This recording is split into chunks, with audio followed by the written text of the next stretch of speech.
In attesa che il patto per la sicurezza trovi concreto riscontro, ieri mattina in prefettura c'è stata la firma di una ventina di sindaci per manifestare interesse verso l'installazione di strumenti di videosorveglianza.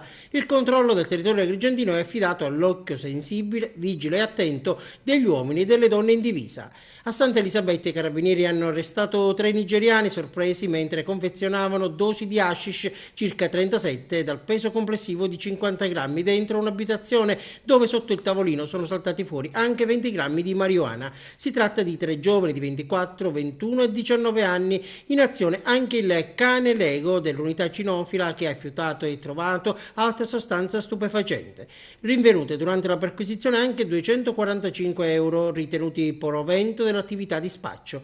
L'abitazione era in uso a uno degli arrestati, un altro era ospite di una comunità alloggio di Aragona, l'altro invece risultava residente a Foggia. I 3 nigeriani sono stati portati al carcere di Contrada Petrusa per il reato di detenzione di sostanze stupefacenti ai fini dello spaccio.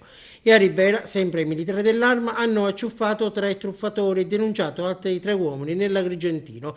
Una donna è stata abile a distanza di una settimana a riconoscere i malviventi e ha allertato i carabinieri. Da lì è subito scattato l'inseguimento. È successo durante il mercato settimanale.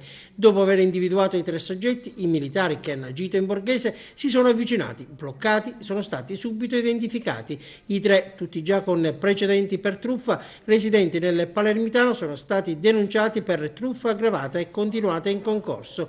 Perquisiti sono stati trovati in possesso di alcuni gioielli falsi, di svariate banconote da 500 euro, anch'esse fasulle, e di una lente di ingrandimento. Tutto il materiale è stato sequestrato dai carabinieri.